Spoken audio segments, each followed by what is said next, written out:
Hey guys, welcome to Thrive Bites podcast. I'm your host, Dr. Colin Zhu, and thank you so much for listening on. You could have been anywhere in the world and you decided to spend just a few moments of your precious time, and we greatly appreciate it. Here on the podcast, we talk about three things: living a plant-powered lifestyle, enhancing emotional resilience, and creating a thriving mindset. And I interview a range of passionate guests such as physicians, dietitians, coaches, entrepreneurs, and many more. And please join me as I deliver these engaging, informative, and high-valued conversations for you. And just remember, the first 5 seasons of the Thrive Bites podcast can now be found in the Chefdoc app, available in your Apple Store and Google Play stores. So what are you waiting for? Come on inside. Hey guys, welcome to another episode of Thrive Bites podcast. I'm your host, Dr. Colin Zhu, and I am joined by Sally Malanga.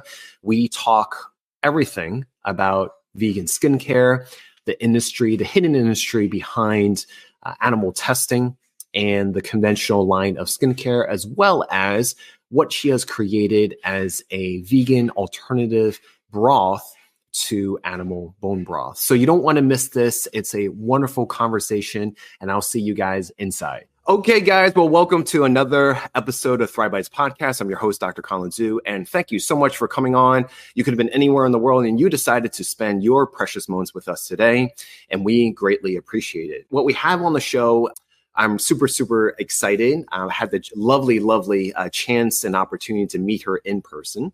And so her name is Sally Malanga, and she is the founder of Ecco Bella and Boon for All. And she is a guiding force for advocacy for people, animals, and the planet. And she blends it in a way with entrepreneurship. She is the product formulator and strategist for the brand Side by Side and has a fabulous team as well. She's also the board member of Friends of Animals of Darien, Connecticut, New Jersey Sustainable Business Council, and our Green West Orange. She's an active public advocate for the environment. I can't wait to talk to her more about it because we talk a lot about an environment here on the show. And the overall brand's mission is to help women and men realize their full potential in beauty, wellness, and self-esteem while respecting every living being's right to happiness. Their brand makes vegan science-based skincare and supplements that are good for you and the planet while leaving animals in peace. And we are delighted to have her join the new vegan economy, which will bring climate change back into balance. So without further ado, please welcome Sally. Hello. I'm very happy to be with you, Dr. Colin, and also your wonderful listeners. Thank you so much for taking the time out to be with us on the show. Tell us where you're calling from. I am here in the middle of my house deep in West Orange, New Jersey, the home of Thomas Edison's original laboratories, battery building, the invention of the phonograph and the light bulb. And so it's the home of invention. So it's appropriate for the vegan economy, isn't it? Yes. And I love how we're starting off with that fun fact. So Thomas Edison and all the great predecessors like him is definitely what sets the stage. And for this show, we have a beautiful opportunity to have interviewed a lot of great trailblazers, and you are one yourself. So let's get straight into it. So I like to talk about the superheroine story, the origin story, the story how from one person goes from point A to point B. So for you, you're the founder of these companies. I would like to know, was there a pivotal moment, a light bulb moment, or was there a series of moments that led you to find these companies and the whole why of them? Yes, it's always it's a gradual process, but you know what? It occurs to me since we brought up Thomas Edison that I have to mention he had the worst diet ever. He lived on milk. He worked 20 hours a day, and he ultimately passed away of diabetes. Yeah, so he, as brilliant as he was in electronics, he was not knowledgeable about what he was eating and what it was doing to his health. So just another tidbit. We don't want to follow his example. So what I'd like to share is in response to your question about my experience, is that I was an early volunteer at Friends of Animals. I met a woman who was extremely courageous, who snuck a video camera into the laboratories of a major personal care company. And she filmed how they tested products on animals. And we decided, the two of us, that we would start a campaign to stop this. And we were going to go to the consumers and tell them what was going on behind the scenes, because consumers would really care about this. So we set up tables in the mall. We were very grassroots. We had big postcards with pictures of bunny rabbits on them. Many people stepped up to our table and they signed the postcard. We stamped it and we sent it to that company. Simultaneously, other animal rights groups were also doing the same thing. So it became a big nationwide, worldwide brouhaha of exposés of big, famous personal care companies, and consumers didn't like it. So I thought about it further and I said, well, I want to look at it from the other perspective, which is from the entrepreneur's perspective. If consumers don't want to buy from these companies, who will they buy from? Well, I'll start a company that proclaims as its mission that we will not test products on animals. And that's what I did. And that's the beginning of Ecco Bella, which means behold beautiful, because our customers are beautiful and they don't want chemicals on them and they don't want animals harmed. Awesome. Awesome. And for yourself, when did this compassion for animals start? Did it start for you at a very early age, or did something that you've, witnessed that caused you to say, hey, I want to change up my lifestyle and not be able to exploit animals? We eat what our parents eat, and we don't think about it when we're kids. And so when I meet a kid or a teenager who doesn't eat animals, I consider them very courageous. They're able to stand up to family and cultural pressures and do the right thing. I was not that person. I ate what my family ate, which was buckets of fried chicken, hamburgers on the grill, big milkshakes. I mean, we had what was the most fun diet, and clearly, looking back on it, the worst thing that we all could have been doing. So my journey was more gradual.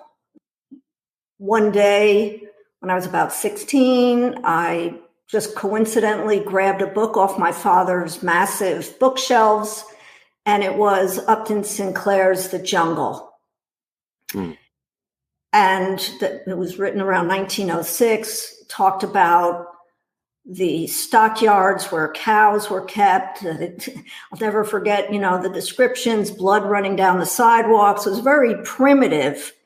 Mm. And today, the way that meat is processed and packed and sold is not much different. There's tremendous animal abuse and there's tremendous worker abuse. And of course, there's tremendous environmental abuse. So that put the little question mark in my young head.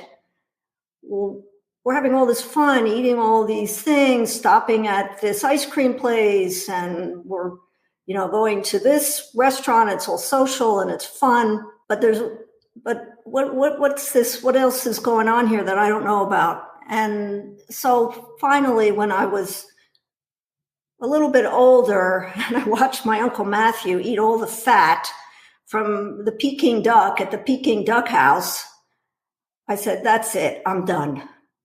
And so at the same time, our organization, Friends of Animals, was busy pulling all the milk and cheese and everything, the coffee creamer out of the refrigerator because, back then, which I call BVC, is when I finally became a vegan, before vegan cheese. We didn't realize what was going on. It was so well hidden. The dairy industry is very, very quiet about what really goes on there, and they cover it up with lots of cute advertising and scientific studies, which are not true. So that's kind of just the rough outline of the journey. But even then, I can relate to people who take a while to get to veganism. Even for me, I decided at one point as my excuse, well, I'm going to eat what bears eat. They're a really nice animal. They're primarily vegetarians. They're a little bit opportunistic, but they eat, skunk cabbage and berries and honey and things like that. They're primarily. And they're big and strong. I'm going to eat what they eat because they know how to fish and they'll catch a salmon, and that's okay with me. And then I learned that fishermen mistreat what they consider competitors. They mistreat the sea lions to keep them away from the seafood catch, the fish catch. And they dump all their plastic gear in the ocean. And I realized, again, I said, I don't want to do business with these people. And I framed it in a business way. I don't want to buy their products anymore. So fish is done. I'm done with it. I'm not buying any product from anybody who abuses any animal. And that was it. I gave up fish. That's what motivates me, is to do the right thing, both for my health, for the animals, and the right thing for business.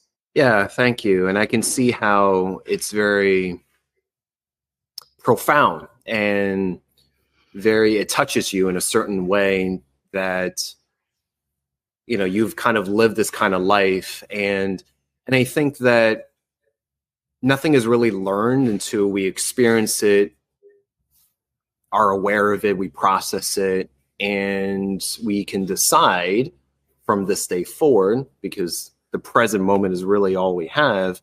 What are we going to do next? What are we going to do different? How am I going to go about this in a better way that doesn't have to compromise others, right? Because at the end of the day, it's really about for our taste buds, right? For that singular, brief, super, super brief moment of appeasing our taste buds. Animals have to be exploited, have to live in very harsh environments for pretty much their life, for their entire lifetimes, and pretty much prematurely ended when they could have lived longer just for our taste buds. And so, like yourself, Sally, I do meet as a family physician, a trained family physician and a primary care physician. We're trained to really meet people where everywhere is at, so I understand everyone's journey and story.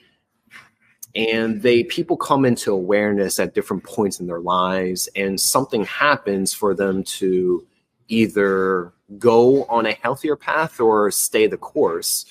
And our job, what you've created, which we'll get more into later, and my job is really helping people be aware and educated and informed so they can make better informed decisions along the spectrum of healthy living. So thank you for sharing that, story. I know it's very emotional, but at the same time, if I may, if it weren't for those experiences, you wouldn't have come to create what you have created and create this beautiful tapestry that you are, sharing with us. So my next question for you is going further into your company. It's, I noticed that you've created a vegan, broth brand. You've also created skincare. What came first? Did the skincare come first, or did the broth brand first or later? What came first was actually color cosmetics. And those products were of great interest to consumers because, as I like to say, our consumers do not want chemicals on their bodies or animals harmed. Those are our customers. And so it came to our understanding that there's heavy metals in color cosmetics. There's a lot of chemicals in them. And so I had to revamp all the formulas. I'm kind of an inventor, formulator at heart. And, like a good chef in the best vegan restaurant, they want the best ingredients for every dish that they serve to a customer because it reflects on who they are. Mm-hmm. It's their reputation. It's their karma, if you will. Mm-hmm. So I re-engineered many of the standard products, getting rid of the dyes and getting rid of the preservatives that were harmful, sourcing out new ones. It took a lot of research, but we accomplished it.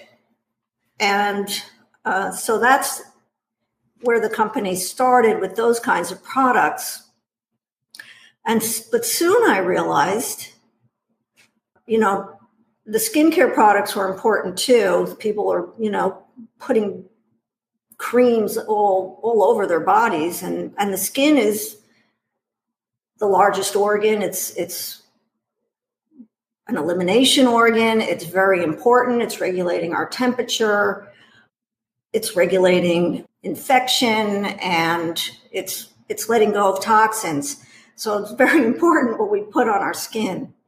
And I realize a lot of skincare products were not made very well. They're made to be very inexpensive to the manufacturer, but then of course they put them in fancy jars and charge a lot of money for products that are really not that great.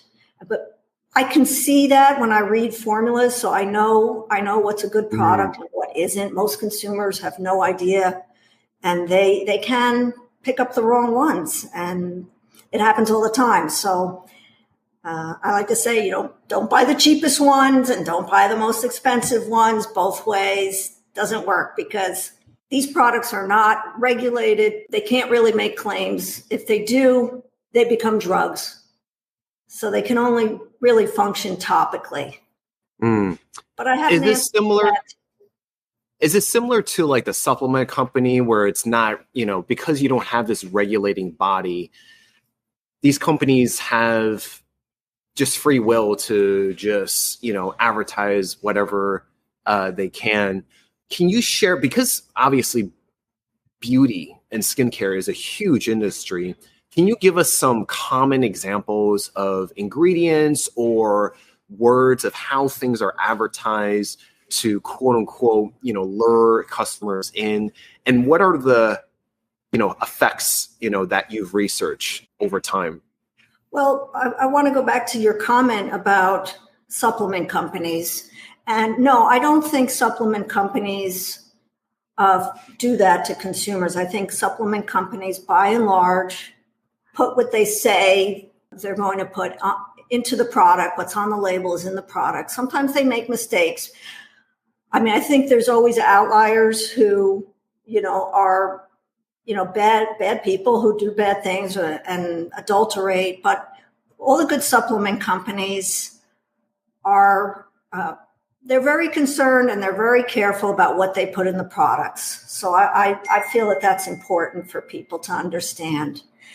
Skincare, on the other hand, is more loose because you don't have to put specific quantities of ingredients to match your label. It's more generalized. I'll give you one example of where it's kind of the reverse idea, and that's SPF sunscreens. Those actually became an over-the-counter drug.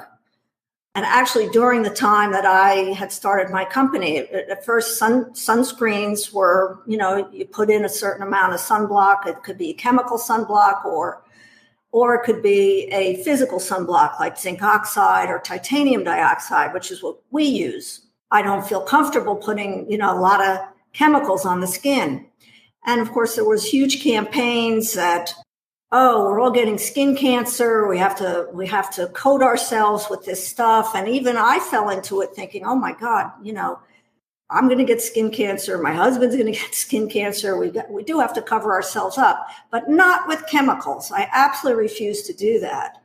But zinc oxide, titanium dioxide, those are inert and they do block the sun. However, if something's a drug, it really has to show efficacy. But how is it really possible for an individual to know the exact dosage of a cream to put on their bodies and when it's going to be washed off when they go for a swim, and then how much more to put on. And there's no test to tell you if you've got enough on. There's no test to tell you if you're about to have a terrible allergic reaction. There's no test to tell you if some of these sunscreen chemicals are going into your skin. So I reversed my feelings, and I said, well, we need to create vitamin D from sunshine. So we actually do need to get 20 minutes or so sun every couple of days. And now that, seeing people spray all this stuff on their kids, and really ought not to be in the sun for hours and hours. That's the wrong thing to be doing. If you're out boating, and yes, I do know someone who's out boating all the time, not wearing a shirt, and got skin cancer, and skin cancer is extremely dangerous. So I think that it's important to know what to do at the right time. And that's what I advocate. Hey guys, what's going on? This is Dr. Colin Zhu, and thank you so much for hopping on to this week's episode. Guys, it's 2024. What is your intention for this year? Who do you want to become, and how do you want to feel? Some of the things that you might be, looking to do is to lose weight. Some of you guys want to get out of your family history and genetics and not play victim to your medical and health destiny. Well, I'm here to tell you that it's very, very important to kind of look at some facts and figures. For weight loss, 71% of Americans are overweight and 40% are considered and classified as obese. And these numbers are continuously rising. A lot of these are associated with a lot of medical issues: arthritis, gallstone issues, heart disease, cholesterol, diabetes, cancer, and the list goes on. And also having and carrying extra weight increases your risk for COVID. Also, in terms of chronic disease, 60% of Americans carry one chronic disease, 40% two or more. Whenever I get a patient, it's usually a laundry list of medications that they are taking at the same time. Guys, if you are looking for a different and alternative solution, I've created a solution for you guys, and that's in the form of group coaching. If you want to be coached by us, Dr. Zhu, and our team members, me and my team, I've set up a beautiful 12-week, 3-month program that's going to be led by your own respective group coach,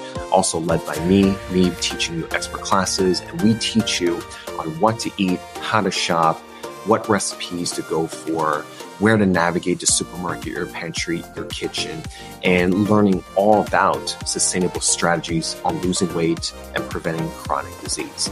So if you want to learn more, click on the link below, and we would love to set up a breakthrough call with you guys to see if we are a mutual fit. And I want to be able to cheerlead and advocate you guys and be a support for your wellness journey. So click on the link, schedule a call, and hear about our bonuses that we have in store for you guys. So we'll see you guys on the next one, and enjoy the rest of this episode.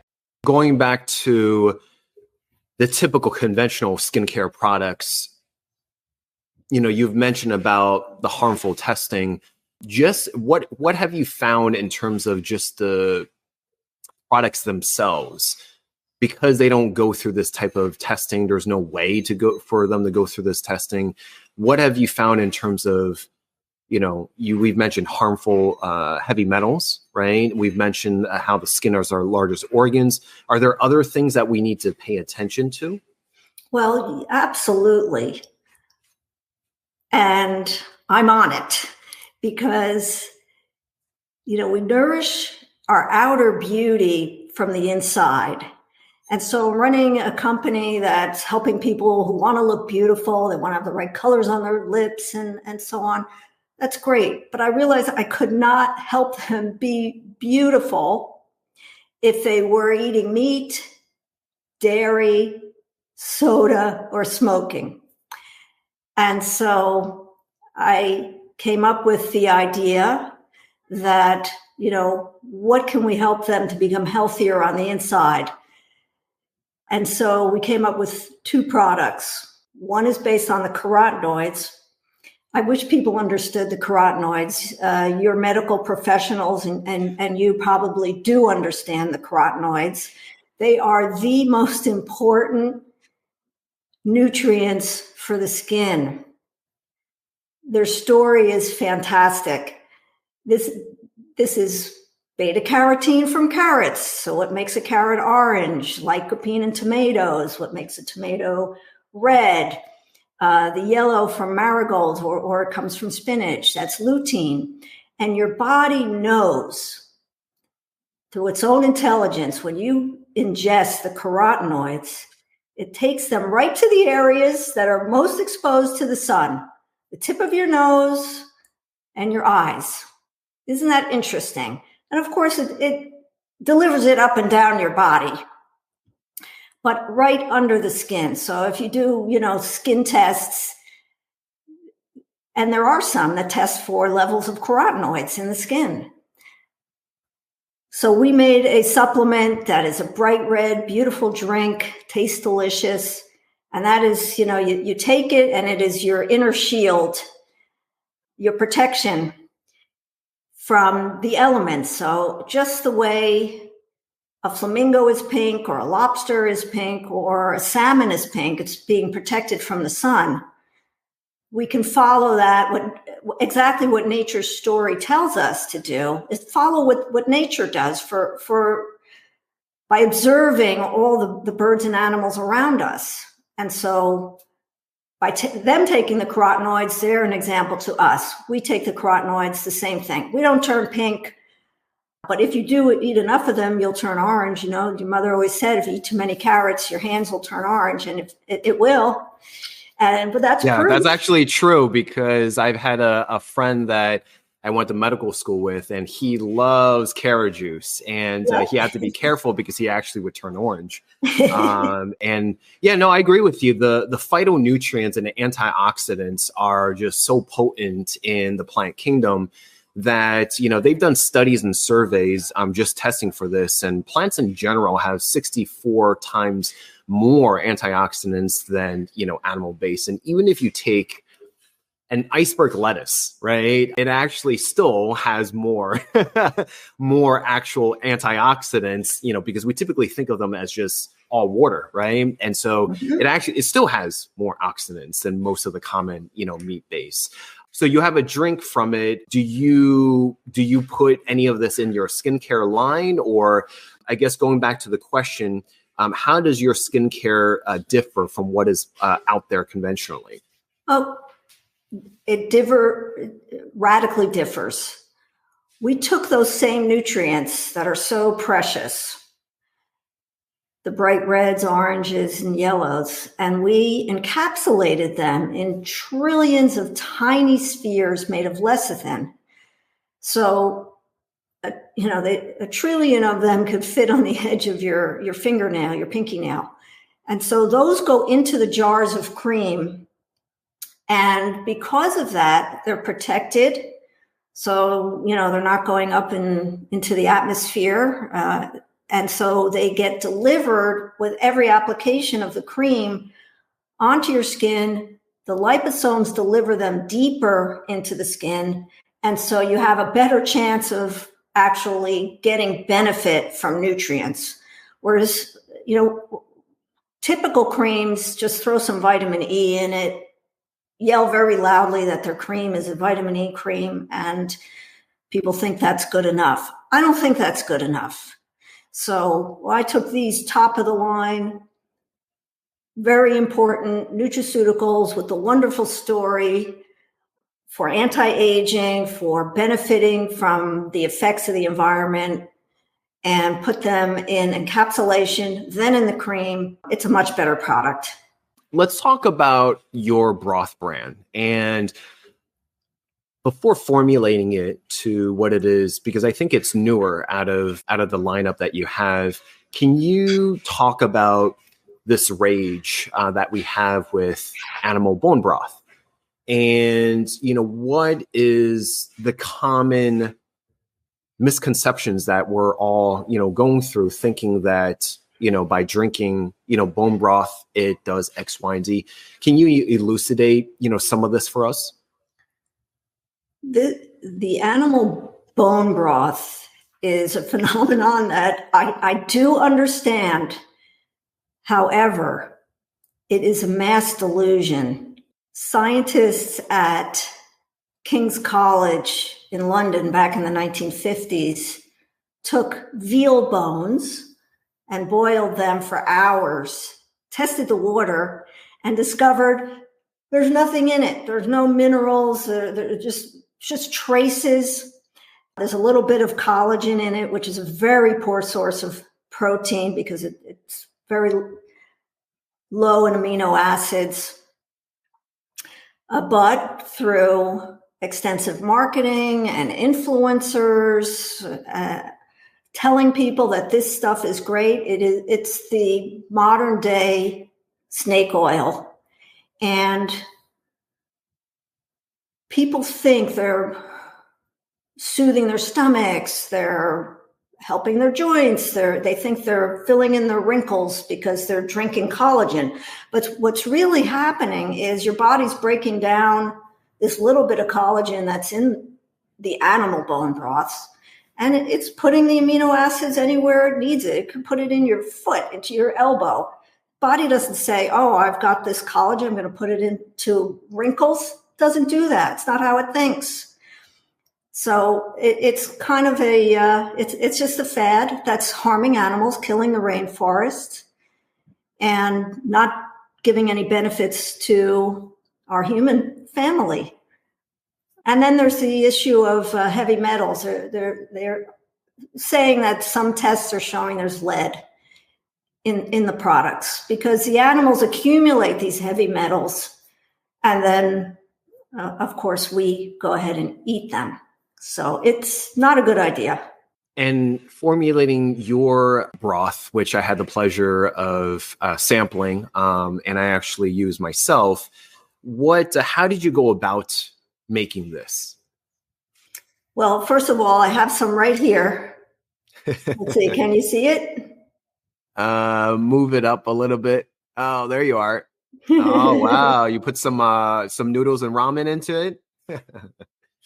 And some Nice. broccoli. So, and here's what it looks like. There you go. So this is the no-brainer product of the century, in a sense. It's a highly concentrated powder, which tastes delicious, that actually does deliver the minerals and protein that people think they're getting from animal bone broth that they're not. So this product, people ask me, well, where are the nutrients coming from? If you're not using bones, and, in the beginning, I was just grabbing vegans and getting them and throwing them in the pot and getting all their bones, but that wasn't going to last forever. So I turned to seaweed. Where do we get minerals from? From the sea. Actually, a funny story. Back in the day when Cup of Noodles and the famous ramen brand came about, when I was in college, they had this one flavor called the Oriental flavor. And I was like, oh, they threw some of my brothers in there. So I was like, this doesn't make sense at all. So I appreciate that. So go ahead, seaweed. Right. It's counterintuitive, but it works, and it's the direction we all need to go in. So the sea is the source of all life. Seaweed grows fast. It nourishes the plankton, the sea animals, the fish, and it nourishes us, and there's plenty for all of us.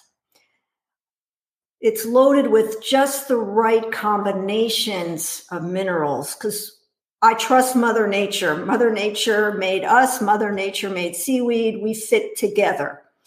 So, there's a wonderful company, or at least probably more than one, that's gathering up this seaweed in sustainable ways in water that's as pure as they can find. I mean, that's something we all have to work on, is cleaning up our oceans. But the seaweed is quite pure still. And it's just naturally 25% calcium, 5% magnesium, and then all the minerals that go to support that in the body, 72 trace minerals, are all part of the product naturally. So that's, a beautiful thing, especially because we're not getting the minerals that we should be getting from land vegetables, because conventional farming has so depleted the soil with all their machinations and their tilling and their chemicals and their, pushing for production. It's all falling apart now. Mm-hmm. Right. So we turn to the sea while farmers get their act together and start to do regenerative farming, making sure the soil is rich in the proper bacteria, so it's mineral rich again. So this product uses this plant from the sea as well as plant protein. It's got 12 grams of protein. It's extremely filling, and it's delicious. It also has soothers. Why not? We put some soothers for people's joints. That's why they're drinking animal bone broth, because they think it's soothing their joints. Or they're taking collagen in their coffee, thinking that if they take from a slaughterhouse the collagen that comes from skin and bones, that's, both skin and bones, into these collagen powders, putting that in their coffee or whatever, it's the same principle. It's not working. The body breaks it down. And so we offer alternatives that have a better philosophy and better science. So they're not toxic, and they actually deliver what they're supposed to do. Then we can talk about the stress relief, because that's the other benefit. I think that's why people are drinking so much of this bone broth. They think it reminds them of their grandmother's chicken soup. For sure. I'm a big soup guy myself. So, that's how I got drawn to the broth. In terms of the waters, you said that you try to find as pure as possible. If you don't mind me asking, like, where, which waters, because to me, I just feel like the entire 60% of our planet is increasingly just being trashed. A lot of heavy metals, plastics. Now we found plastics in the deepest part of our ocean, the Mariana Trench. And now we've found microplastics in human beings now. So I mean, I'm very curious to hear, like, where did you source it? And, did you also test them for heavy metals as well before actually, using to make your broth? Yes. This particular seaweed I think it's called a laminaria. It comes from Iceland. So there's not a lot of industry up there, but frankly, it's going to be more and more difficult unless we stop totally burning coal and pumping heavy metals out into the atmosphere. So that's, companies are doing their best. Nobody wants heavy metals in their products, but how do you get them out? Yeah. So right now, ours are tested. So far, so good. And I'm happy with it. So did you have a third party come and test everything? Yes, everything's tested. Oh, every batch is tested. Yes. Awesome. That's good to hear, because I agree with you. One of the things that conventional medicine doesn't really pay attention to as much is really how toxic our environment is. And, my colleagues that we all practice lifestyle medicine, and I know there's other alternatives, integrative docs, functional medicine docs, we pay attention, pay attention to them as well. So it is becoming increasingly very important to really understand what kind of other stressors we have for the body, not just nutrition. So Sally, just paying attention to time, I really appreciate this conversation. Going back to the animal testing, and made me think about, I live in California, and in 2020 and 23, we've had a bill that got passed in terms of not having animal testing within the state of California, as well as no out-of-state companies to be able to sell cosmetics that have been tested to be sold in California. So I know for my state, that's been very progressive, and we are making changes, and I'm hoping that we can continue to expand upon this. Is there any last minute thoughts that you want to share with our audience members, and what are you currently wanting to share or promote with our audience right now? Yeah, so I am seeking to collaborate with healthcare professionals who want to help their patients. I have created this fantastic system with the Boon Broth called the Boon Broth Gut Reset, and we also have a gut and skin reset. Very simple, because I know 95% of people are sick, and they're also still eating 3 meals a day of animal meat, chicken, fish, or dairy. So what I am suggesting is that if we ask our patients, for me, my customers, to simply replace one meat or dairy meal a day with a Boon Broth meal, something that's delicious and nutritious, right? Like this product, they will start to have better energy, better focus. They'll be able to get to their ideal weight. Their skin will improve because they'll start to eliminate these toxic substances that come from meat and dairy and replace them with what they may not know how to do so easily. So instead of, going out and getting a plant-based burger, which might still have 1,000 calories, here we have a beautiful bowl of soup. You can add noodles, rice, veggies, tofu. Just don't do like my niece does and add chicken, but right, put other wonderful things in it. And we also give a lovely guide that's fun with beautiful photos and recipes, easy to do recipes. I know everyone's busy. I know everyone's daunted. Everyone knows that they need to add more plant-based items to their diet. They know they have to do it. Everyone's saying it. The Heart Association, the Diabetes Association, osteoporosis, everyone's saying it. But actually doing it is not, it has to happen now because we have to heal ourselves, we have to save animals, and we have to heal the planet. So I say, let's do it. One Boon Broth bowl a meal. That's it. Just one a day. That's it.